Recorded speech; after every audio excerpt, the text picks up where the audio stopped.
Ready? नमस्कार. Casual चॅटच्या interview सेशन्समध्ये आपण प्रत्येक वेळेला तुमच्यासमोर ठाण्यातील कोणी ना कोणी मान्यवर किंवा विषयातील वेगवेगळे तज्ज्ञ, उभरते सितारे किंवा यंग अचिव्हर्स यांना तुमच्यासमोर आणत असतो. आजच्या आपल्या भागामध्ये कॅज्युअल चॅटच्या आपल्याबरोबर असंच एक ठाण्यातील यंग टॅलेंट आहे,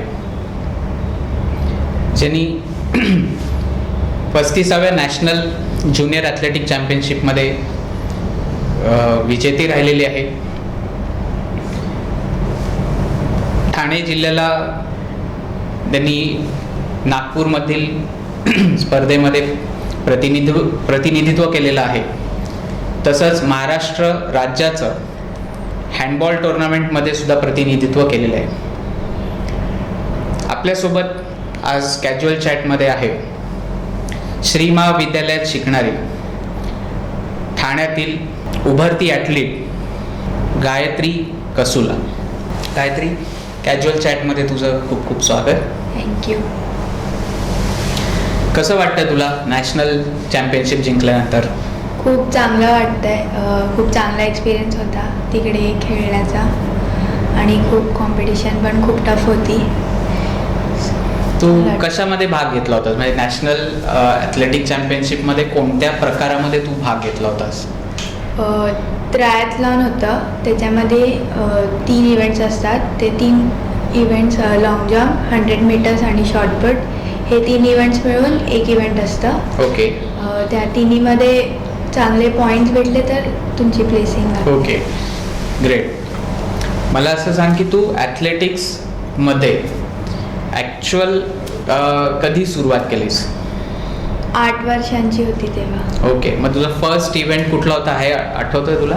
हो, औरंगाबादला होतं, स्टेट्ससाठी रिप्रेझेंट केलेलं. ओके, महाराष्ट्र स्टेटसाठी रिप्रेझेंट केलेलंस? हो. ओके. आणि कुठल्या शाळेत होतीस तेव्हा? श्रीमामध्ये. ओके. श्रीमामधले टीचर्सचं सपोर्ट वगैरे कसं आहे? खूप चांगलं आहे. मग ते तुला कोच करतात या सगळ्या याच्यामध्ये की तू वेगळं पर्सनल कोचिंग केलेलंस कुठे, ट्रेनिंग? शाळेतूनच. Great great. गायत्री, तू रिसेंटली कोणत्या टुर्नामेंटमध्ये भाग घेतला होतास, कॉम्पिटिशनमध्ये? मार्चमध्ये डेअरवनला होतं चिपळूण, तिकडे पार्टिसिपेट केलेलं. 100 मीटर्समध्ये भेटलेलं 3rd आलेली मी आणि लॉंग जम्पमध्ये 2nd आलेली. ओके, तर तू आम्हाला ते तुझे मेडल्स दाखवू शकतेस? हो.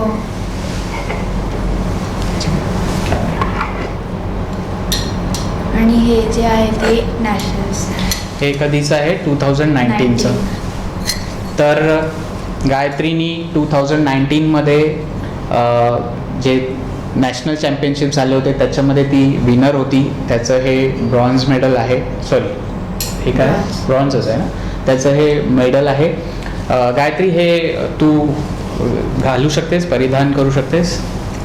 आणि ह्या वर्षी तिने डेरवनमध्ये एक 100 मीटर रनिंगमध्ये ब्रॉन्झ मेडल तिला मिळालं होतं.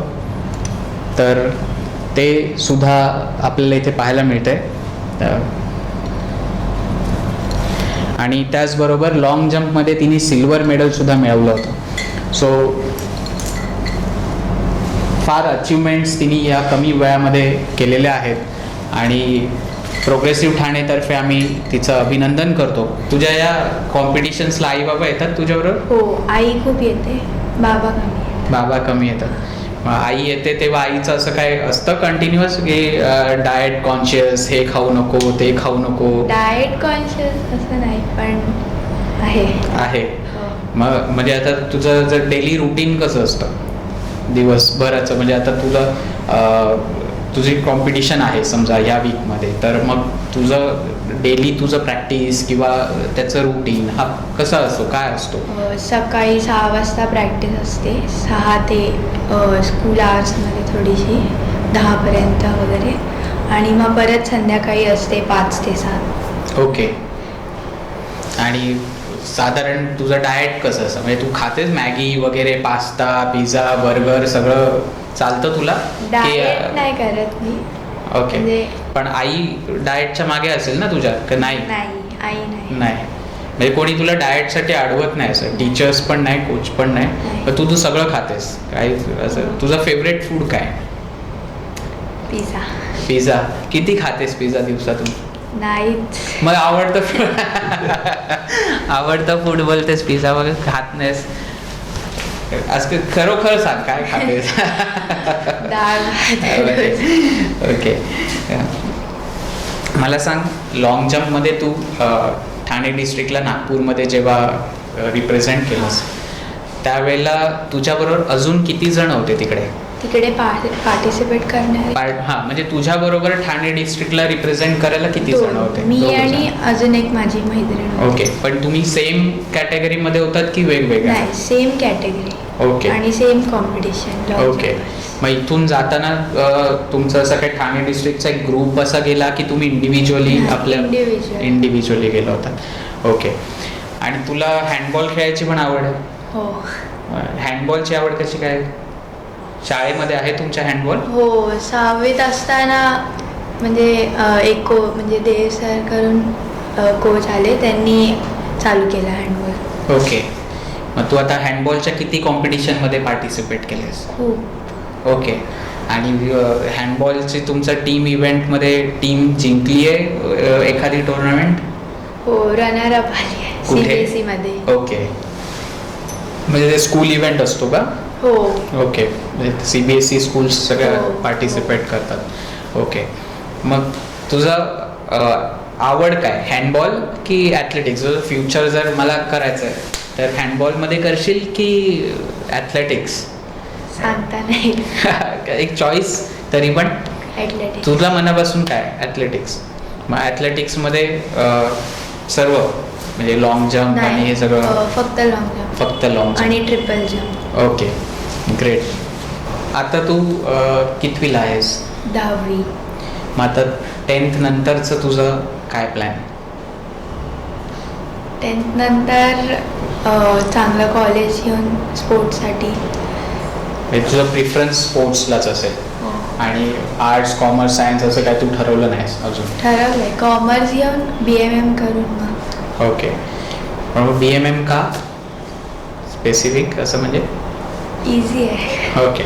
बाबा तुझा फोकस स्पोर्ट्सवरच असेल की कारण मीडियामध्ये गेलीस की मग तू एंटरटेनमेंट फील्ड येशील, मास मीडिया? दोन्ही साईड बाय साईड चाललं असेल. स्पोर्ट्सला मेन प्रिफरन्स असेल हो.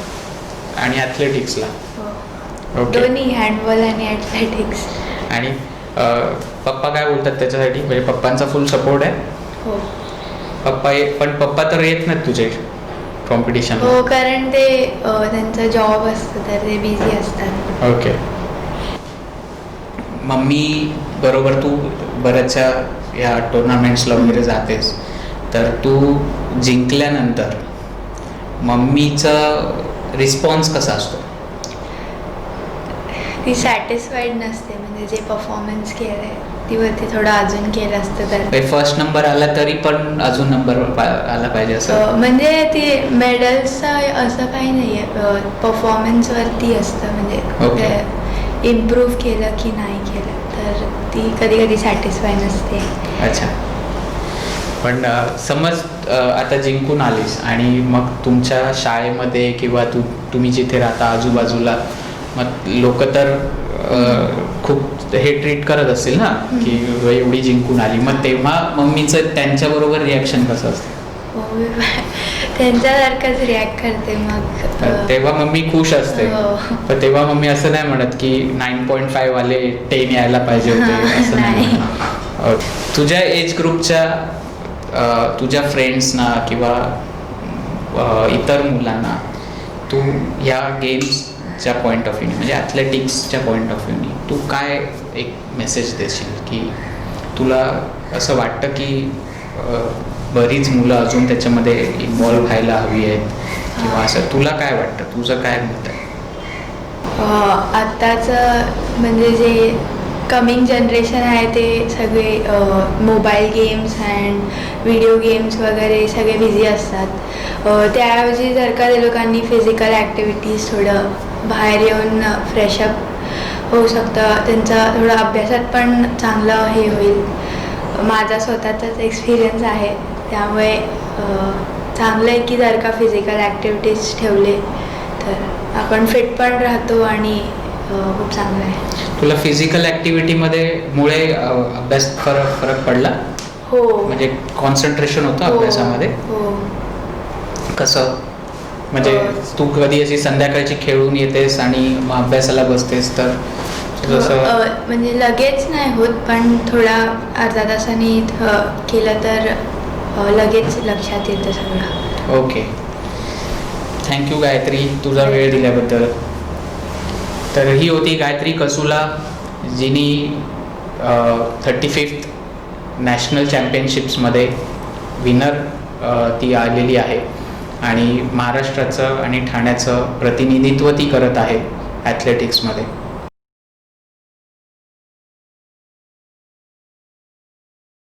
आता आपल्याबरोबर आहेत गायत्रीच्या मम्मी आणि आपण थोडंसं त्यांच्याकडून पण जाणून घेऊयात की कशा प्रकारे गायत्रीची त्या तयारी करून घेतात कॉम्पिटिशन्सच्या पहिले, त्यांच्या ॲथलेटिक्स चॅम्पियनशिपच्या पहिले, आणि त्यांचं काय मत आहे गायत्रीच्या अचिव्हमेंट्सबद्दल. नमस्कार, कॅज्युअल चॅटमध्ये आपलं स्वागत. गायत्री असं म्हणत होती की आई सॅटिस्फाईड नसते, तर असं म्हणजे काय तुम्हाला असं वाटतं एवढा अचिव्हमेंट्स आहेत, गोल्ड सिल्वर, तर तुम्ही असं म्हणजे सॅटिस्फॅक्शन म्हणजे काय नसतं? सॅटिस्फॅक्शन म्हणजे गोल्ड सिल्वरचं महत्त्व नाही आहे.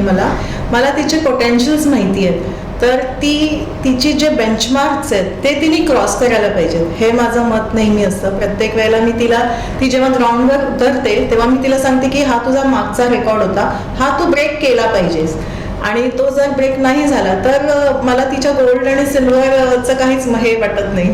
कारण तिचा तो बेंचमार्क जर तिने क्रॉस केला तर ते जास्त महत्वाचं आहे. ओके, पण मग असं कम्युनिकेशन होतं तुमच्या दोघींमध्ये? म्हणजे ती जेव्हा खेळत असते किंवा ती ग्राउंडवरती असते तर ती एकदा तरी माझ्याकडे वळून बघतेच की मम्मी तिला फक्त असं इशाऱ्यानेच हे करते की यू कॅन डू इट, आणि ती तिच्याकडनं प्रयत्न करते, पण शेवटी क्लायमेट आणि सगळं डिपेंड करतं. बरोबर.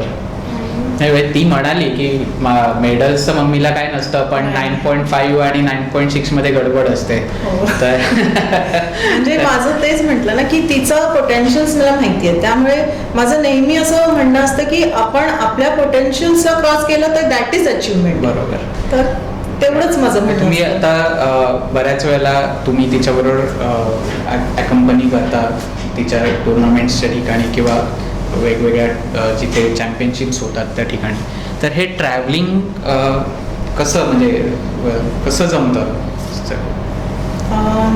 ॲक्च्युली स्कूल वगैरेकडनं आम्हाला फार सपोर्ट होतो, म्हणजे तिच्या सुट्ट्या किंवा तिचा अभ्यास वगैरे सगळं मॅनेज करून मी तिला घेऊन जाते. आणि मग नॉर्मली असं जर ती ठाणे डिस्ट्रिक्टमधनं गेली तर त्यांना अरेंजमेंट असते राहण्याची, पण मी तिच्यासाठी म्हणून मी वेगळं आम्ही हॉटेल बुक करतो. Okay. आणि तिला व्यवस्थित म्हणजे तिची झोप व्हावी, तिचं खाणं व्यवस्थित व्हावं ह्याच्याकडे लक्ष देऊन मग इव्हेंट्सच्या 1 तास अगोदर, म्हणजे जे रिपोर्टिंग टाइम असतं त्याच्या 1 तास अगोदर आम्ही ग्राउंडवरती जातो.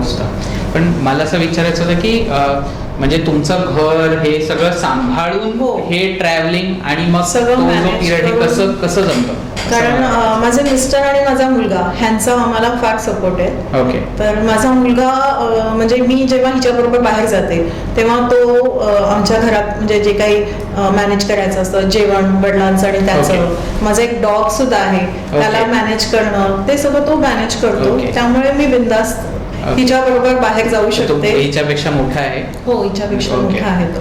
ओके. मोठा भाऊ आहे तिचा, त्याचा सपोर्ट आहे. ओके.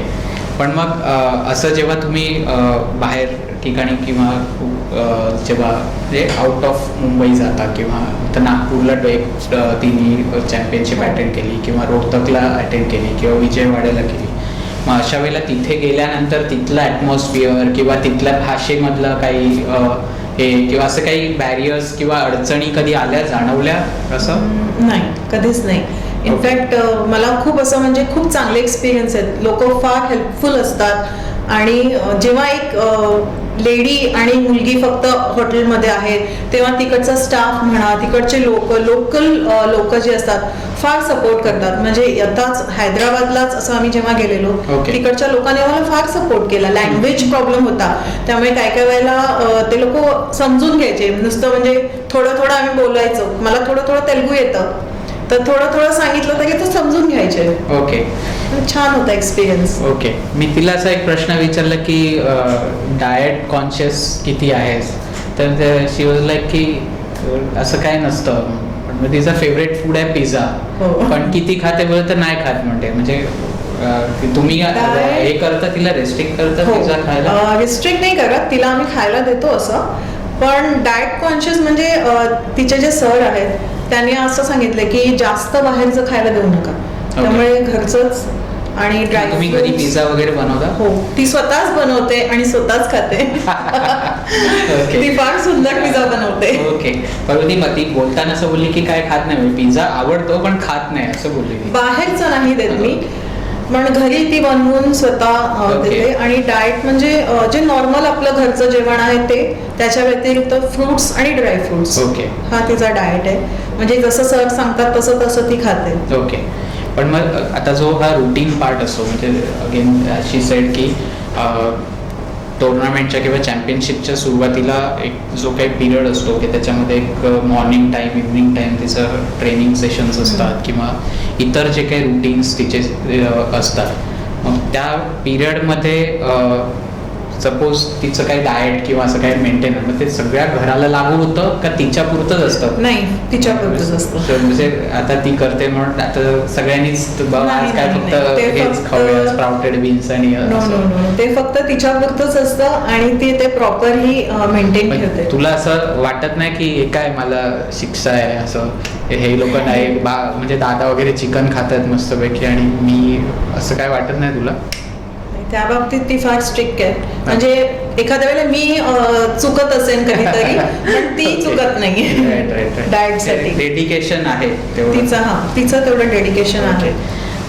एक लास्ट क्वेश्चन मी म्हणजे स्पेसिफिकली तुम्हाला, नॉट अबाउट म्हणजे गायत्रीचं रुटीन आणि ते मला समजलं, पण मला असं एक विचारायचं की जेव्हा आपली मुलं काहीतरी अचीव करून येतात, let's forget for a moment की ते तुमच्या मनाप्रमाणे बेंचमार्क नाही झालं किंवा काय ते, पण शी हॅज वोन अ टुर्नामेंट, ॲथलेटिक्स चॅम्पियनशिपनी जिंकले आले, तर जेव्हा तुम्ही इकडे येता तेव्हा आजूबाजूच्या लोकांचा, तिच्या मित्रमैत्रिणींचा, त्यांच्या पॅरेंट्सचा, तुमच्या फ्रेंड्स रिलेटिव्सचा काहीतरी एक एक्साइटिंग असा रिस्पॉन्स असेल, तर तेव्हा तुमच्या मनात काय भावना असतात? म्हणजे फॉरगेट अबाउट की तिने तिचा बेंचमार्क नाही क्रॉस केलं ऑर व्हॉट एव्हर, पण असं जेव्हा लोक तुम्हाला म्हणतात की अरे ते जिंकून आली किंवा, तर तेव्हा काय फिलिंग असतात?